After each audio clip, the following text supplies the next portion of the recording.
तो hello dear students and friends, आज के इस वीडियो में बात करने वाले हैं Airport Authority of India AAI-ATC recruitment 2023 के बारे में। अब आप सुन रहे होंगे AAI-ATC। देखिए, एयरपोर्ट अथॉरिटी ऑफ इंडिया जो एग्जीक्यूटिव की रिक्रूटमेंट निकालती है, ये भी आपका एग्जीक्यूटिव जूनियर एग्जीक्यूटिव का रिक्रूटमेंट है, लेकिन ये जूनियर एग्जीक्यूटिव में ATC का है, जो कि ये होता है आपका एयर ट्रैफिक कंट्रोल। ठीक है, तो इस वीडियो में हम एयर ट्रैफिक कंट्रोल AAI-ATC के बारे में रिगार्डिंग सभी जानकारी को देंगे, जैसे कि एज लिमिट क्या रखे गए हैं इस बार, एजुकेशन क्वालिफिकेशन क्या रखा गया है, सिलेबस क्या रहेगा, सैलरी कितने मिलेगी, काम क्या करना होगा, सिलेक्शन कैसे होगा, सभी तमाम जानकारी देने का प्रयास करेंगे। तो वीडियो पर बने रहिएगा, कंप्लीट वीडियो को वॉच कीजिएगा। हमारा प्रयास ये रहता है स्टूडेंट्स, सभी दोस्तों भाइयों से, कि आपको कम समय में सटीक जानकारी दी जाए, ताकि आपको सारी चीज़ एक ही वीडियोज़ में कवर हो सके। वीडियो अच्छा लगेगा, इन्फॉर्मेटिव लगेगा, तो लाइक एंड सब्सक्राइब जरूर कीजिएगा, ताकि हमें भी अच्छा लगे। ठीक है, तो चलिए बढ़ते हैं वीडियोज़ में और जानते हैं नोटिफिकेशन से सभी जानकारी को। तो चलिए स्टूडेंट्स, सभी दोस्तों भाई यहाँ पे देख रहे होंगे, ये आपका क्या है, ऑफिशियल आपका नोटिफिकेशन है, जो कि जारी किया गया है AAI airport Authority of India के द्वारा। यहाँ पे हम बात करने वाले हैं सबसे पहले, अगर वैकेंसी को देखें तो पोस्ट वाइज, अगर कैटेगरी वाइज वैकेंसी को देखें तो आप यहाँ से चेक कर सकते हैं। टोटल 496 वैकेंसी पे, यानी पोस्ट पे इस वैकेंसी को निकाला गया है, जो कि आपका यहाँ पे junior executive air traffic control का ये वैकेंसी है। ठीक है, ये सिर्फ एक ही वैकेंसी है, junior executive air traffic control का। अब चलिए जानते हैं इसके बारे में, कि जो इसके रिगार्डिंग एजुकेशन क्वालिफिकेशन है वो क्या मांगा गया है। ये यहाँ पे दो चीज़ मांगी गई है। पहला, यदि आपने BSc किया है, ठीक है, यानी आपने ग्रेजुएशन किया है वो भी BSc के साथ, और फिजिक्स और मैथमेटिक्स के साथ किया है, तो आप इस फॉर्म को भरने के लिए एलिजिबल हैं। या फिर आपने full time bachelor degree engineering में किया है, किसी भी डिसिप्लिन में, एनी डिसिप्लिन, लेकिन आपके किसी भी सेमेस्टर में फिजिक्स और मैथमेटिक्स को आपने पढ़ा है, और नहीं, फिजिक्स एंड मैथमेटिक्स दोनों को आपने पढ़ा है किसी भी सेमेस्टर में, तो आप इसके लिए एलिजिबल होते हैं। ठीक है, तो यहाँ पे सिंपल यहाँ पे होता है, जो it shall be minimum proficiency in both spoken and written English of the level 10+2 standard.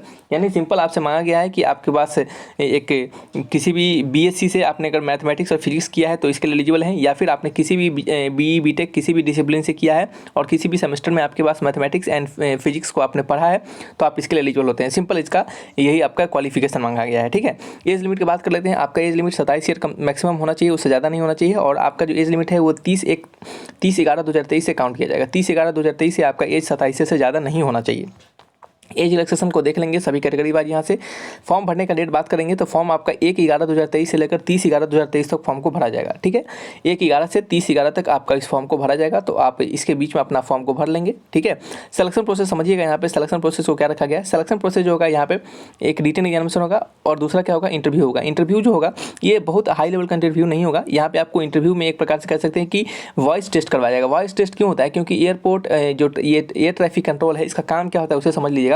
इसका काम होता है कि जैसे आप देखे होंगे कि मूवी सब में वो एयरपोर्ट पे खड़ा रहता है, ऊपर बहुत बड़ा जो बिल्डिंग जैसे बनाया जाता है, वहाँ पे माइक हाथ में लिया रहता है, और बताता है कि हाँ क्या है, कोई प्रॉब्लम है, वेदर प्रॉब्लम है, या फिर किसी प्रकार का कोई भी इशू है, या फिर कैसे प्लेन को जाना है, इस तरीके से ये सभी चीज़ जो बोलता रहता है माइक में, वही इसका काम होता है। ठीक है, एयरपोर्ट ट्रैफिक कंट्रोल यानी ट्रैफिक को कंट्रोल करता है। ठीक है, जो एयर ट्रैफिक होते हैं उसे कंट्रोल करता है। आपने मूवी देखा होगा, उसमें जो क्या नाम था, गोलमाल या फिर धमाल करके मूवी था, उसमें नहीं बोला था, उसमें बोला कि आपको ये बटन नहीं दबाना था, तो उसको दबा दिया। तो इस टाइप से वही काम होता है वहाँ पे। तो ऐसा नहीं है कि आपको मतलब बहुत बढ़िया जॉब होता है, कोई ख़राब जॉब नहीं होता है। तो ये काम होता है। इस कारण से इसमें वॉइस टेस्ट होना जरूरी है, क्योंकि अगर आपका अच्छा वॉइस नहीं रहेगा, आपकी बातों को लोग समझ नहीं पाएंगे, तो प्लेन जो उड़ा रहे होंगे पायलट, उन्हें मुश्किल होगी। तो इसका कारण आपको क्या होता है, वहाँ पे वॉइस टेस्ट होता है। ठीक है, यहाँ पे देखिएगा लिखा गया है कि जब आप एग्जामिनेशन को निकाल लेंगे तो एप्लीकेशन वेरिफिकेशन होगा, वॉइस टेस्ट होगा, साइको एक्टिव सब्सटेंस टेस्ट होगा, फिर साइकोलॉजिकल असेसमेंट टेस्ट होगा, मेडिकल टेस्ट होगा, बैकग्राउंड वेरिफिकेशन किया जाएगा। ठीक है, रिटन एग्जामिनेशन जो होगा उसमें क्या क्या पूछा जाएगा, उसमें 2 पार्ट में होते हैं। एक टोटल 120 क्वेश्चन होता है। पहला पार्ट जो होता है वो जनरल नॉलेज होता है, आपका रीजनिंग होता है, फिर से इंग्लिश होता है। ठीक है, और फिर से मैथमेटिक्स होता है। ठीक है, इससे रिलेटेड क्वेश्चन होते हैं। दूसरा पार्ट जो होता है इससे रिलेटेड 60 क्वेश्चन होते हैं, और दूसरा पार्ट जो होता है पार्ट B जो होता है, और ये पार्ट A होता है। पार्ट B में क्या होता है, फिजिक्स होता है और मैथमेटिक्स होता है। 30-30 क्वेश्चन होते हैं।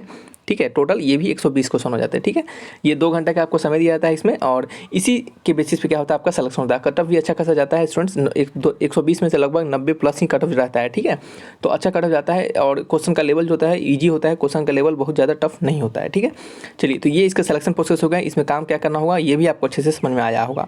अब बात करते हैं यहाँ पे सैलरी के बारे में। सैलरी जो स्ट्रक्चर रखा गया है वो 40,000 से लेकर आपका 1,40,000 के बीच में सैलरी है, जो कि आपका अप्रॉक्स जो है वो CTC बनता है, वहाँ पे 13 लाख रुपया आपका पर ईयर का CTC बनता है। ठीक है, तो स्टार्टिंग का सैलरी आपको लगभग 70+ ही मिलता है। यहाँ पे बहुत ही बेहतरीन सैलरी मिलता है, और सैलरी के लिए कोई चिंता नहीं होती, काम भी बहुत अच्छा होता है, प्रॉपर यूनिफॉर्म भी आपको मिलता है। ठीक है, तो ये प्रॉपर इसके रिगार्डिंग सभी जानकारी हो गई जो कि हमने यहाँ पे आपको दिया। फ्रेंड्स आपको सभी जानकारी यहाँ पे मिली होगी। अगर हम सिलेबस के बारे में थोड़ा सा समझते हैं तो सिलेबस जो होता है इसका, उसके लिए हम अलग से वीडियोस बना देंगे क्योंकि ये वीडियोस लंबा हो रहा है। सिलेबस जो होता है यहाँ पे बिल्कुल 12th लेवल का सिलेबस होता है। 12th में जो मैथ और फिजिक्स आपने पढ़ा है उसी लेवल का यहाँ पे भी पूछा जाता है, कोई ज़्यादा हाई लेवल यहाँ पे नहीं होता है, ठीक है। और सभी जानकारी age limit, education qualification, salary कितने मिलेगी, काम क्या करना होगा, सिलेक्शन कैसे होगा, सभी जानकारी हमने दे दिया है। इसके बाद भी यदि किसी प्रकार का कोई डाउट हो तो हमसे आप कमेंट बॉक्स में लिखकर पूछ सकते हैं। तो थैंक्स फॉर वॉचिंग, मिलेंगे नेक्स्ट वीडियोज़ में। कोई डाउट हो तो आप हमसे जरूर पूछिए। तब तक के लिए बाय बाय।